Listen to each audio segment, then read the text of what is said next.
Opa. O caso das Americanas não teve espaço maior na mídia por causa do dia 8. Tem cara e cheiro de fraude. Tenho certeza que tem um potencial maior de estrago na economia. O que esperar no futuro? PS, traz a Sheila Magalhães no futuro. É uma boa sugestão. Sheila Magalhães. A diretora da Band News FM. Eu acho que a cobertura do caso Americanas tem espaço, tem cobertura, tem grande. Ali a gente está diante ou de um erro pavoroso ou de um maior caso de fraude do mercado acionário da história do Brasil. Uma coisa espetacular. Gravíssima. Muito grave. Você tem ali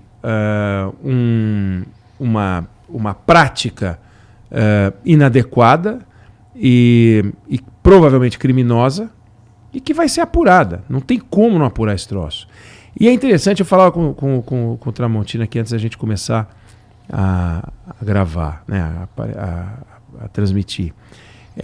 Digamos que você quisesse, Igor, hoje comprar uma ação de uma empresa com gestão controlada.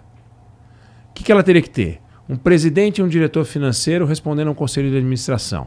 Americanas tem. Esse conselho de administração devia ter conselheiros independentes. Ela tem. Deveria ter o conselho de administração um comitê fiscal e um conselho de auditoria. Ao contrário, conselho fiscal e um comitê de auditoria. Tem os dois. Check, check. Auditoria independente? Tem. ESG? Tem. Tudo tem. No entanto, você pode ter tudo e você pode aprontar. Por quê? Se a fraude está na cúpula, não tem o que fazer. A Petrobras tinha vários sistemas de controle. Todos os sistemas de controle. E, no entanto, deu petrolão. Porque os diretores estavam roubando. Os diretores estavam roubando. Quando o diretor está roubando, não tem o que fazer. Ele conhece os caminhos. Ele conhece os caminhos. Então dá para roubar do jeito que você quiser. Na Americanas, você pega ali e você tem uma orientação da CVM clara sobre como você tem que fazer o balanço, e os caras lançaram de um jeito errado, de um jeito impróprio, que pode ter, que seguramente diminuiu o endividamento da empresa para consumo externo, aumentou o lucro, aumentou o bônus do executivo e o pagamento de dividendo dos sócios. Que coisa linda, eles só erraram a favor, eles não erraram contra. Não é assim que eles vêm. Americanas vêm a público para pedir desculpa porque nós reduzimos o lucro, a gente errou, ferramos a empresa. Isso é outra coisa, né? Agora, quem é que está culpado? Todo mundo fala, a empresa de auditoria. A empresa de auditoria não é Sherlock Holmes. Eles não são detetives que o diretor financeiro entrega os papéis para ele e fala, você está de sacanagem, né? Isso aqui está cheirando mal. Não é assim. O cara fala, está aqui o relatório. Ele tem que olhar. Então tem um monte de rolo lá. Tem 2 processos da CVM, tem um terceiro processo que vai sair. A SEC americana, que é a CVM de lá, vai cair no cangote porque eles têm ADR nos Estados Unidos. Os controladores... E lá os acionistas entram na justiça e rapidamente a justiça toca o pau em quem... Se houver fraude...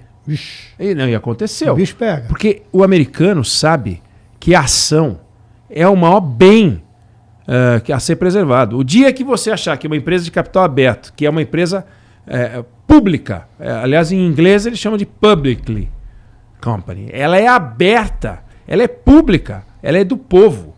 Qualquer um pode comprar uma ação. Aí se você acha que aquela ação não traduz o valor da empresa fatiada, porque os caras estão sacaneando no balanço, isso é a coisa mais nojenta que você pode imaginar. Aí você fica vendo, você fala, mas se eu não acredito na Americanas, eu não posso acreditar em nenhuma. Por quê? Porque a PwC, que é a auditoria, audita um monte de empresa. Os controladores da Americanas investem num monte de empresa, eles têm negócio num monte de empresa.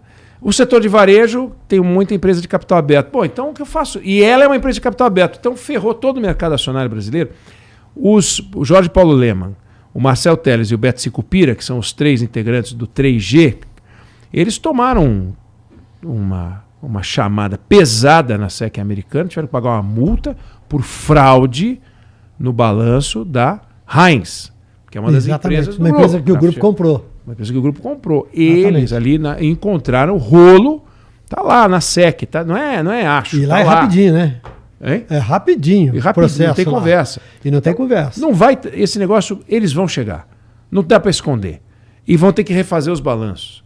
E vão ter que rever Aquilo, e outra coisa, pode ter o que eles chamam de callback. Os caras que receberam os bônus e vão ter, podem Agora, ter que devolver. E tem uma coisa, né?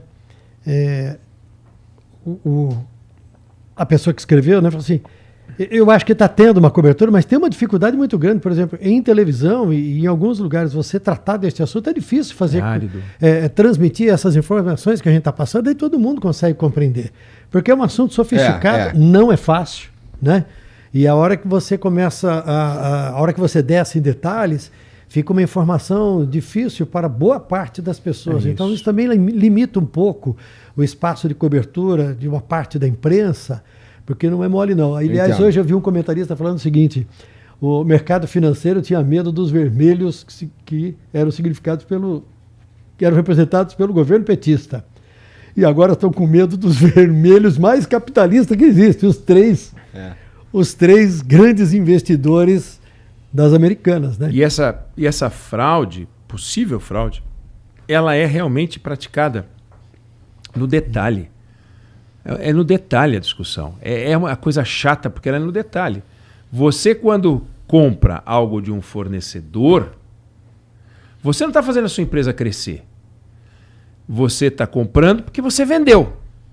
Então você compra uma televisão porque você vai vender uma televisão. Isso não faz a empresa crescer. Você compra 2 televisões, você vendeu 2 televisões. Você compra 3 televisões, você vendeu 3 televisões. Você não está crescendo porque você está comprando. Você está crescendo porque você está vendendo, mas não porque você está comprando. Agora, quando você pega dinheiro no banco, aí sim, porque você vai abrir mais 10 lojas, 20 lojas. Então, o dinheiro do banco, que é a dívida bancária, é diferente da dívida do fornecedor. Essa daqui não gera crescimento, essa aqui gera. O endividamento que interessa para o mercado medir é dívida bancária sobre o EBITDA, E a hora que esse endividamento é controlado, porque eu jogo como dívida do fornecedor, o que na verdade é dívida bancária, eu seguro meu endividamento e posso me endividar mais no banco. E as pessoas começam a achar, pô, que empresa sólida, vamos comprar ação dessa empresa, vamos emprestar, vamos bombar. Então é um truque maroto, safado, vagabundo, e que vem sendo praticado, segundo o Sérgio Rial, que é o ex-presidente do Santander, há anos. Inclusive desde o tempo em que o trio, Lehman, Teles e Sicupira tinham mais de 50% da companhia, porque hoje eles têm 30, 29, eles tinham mais de 50. Não é que vem de hoje, eles falam, estou afastado do e o Rial era presidente do Santander. Sim. E tem uma enorme dívida das americanas para o Santander. É o terceiro, né? E aí eu tenho o direito de levantar a seguinte dúvida. O Santander não sabia de nada, não percebia no balanço nenhum problema. Aí o Rial deixa a presidência do Santander, entra nas americanas e 11 dias depois fala assim, isso aqui não dá. Mas sabe de uma coisa? Então você percebe que tem um monte de dúvidas e fica difícil, porque ninguém sabe realmente o que aconteceu. Não tem como saber. E aí, para fazer a cobertura, você fica fazendo uma cobertura de dúvidas e não de afirmações e esclarecimentos. Aliás, torna tudo mais difícil. O que o Tramontina está falando é a cara do jornalismo econômico. É a pergunta. Conseguirá a empresa tal superar as dificuldades? Lá em interrogação. Entendeu? Sairá a Argentina da crise? Que envolve a pergunta. É tudo cheio de pergunta. Esse ponto é interessante que você falou. É tudo cheio de pergunta. Quando, na verdade, é difícil você ter as respostas. É muito difícil ter as respostas. O Santander, ou Bradesco, ou BTG, que entrou com são os três pau em cima das americanas, eles conseguem ver o número da dívida deles, no balanço deles, e o número da dívida que a Americanas coloca no balanço dela. Se o número do Santander, no balanço do Santander, está lá Americanas X, e está X na Americanas também, ele não tem como ter transparência daquilo. Então ele diz, está certo no Santander. Então, se tiver diferente no Santander, de repente, o que você está falando, ele chega, olha o balanço, e aí ele encontrou um negócio esquisito. Vamos ver, o Sérgio Rial, era um cara que ganhava quase 60 milhões de reais por ano como presidente do Santander. É um executivo muito bem pago. Esses dados estão na SEC, o salário dele. Hoje é presidente do Conselho do Santander e até março, abril, ele é presidente do Conselho de Administração do Santander. Venceu o tempo dele, ele deve ter recebido uma proposta extraordinária, deve ser um negócio... Um cara ganhava 60 milhões por ano, imagina o que ele recebeu para ir para as americanas, né? Uhum.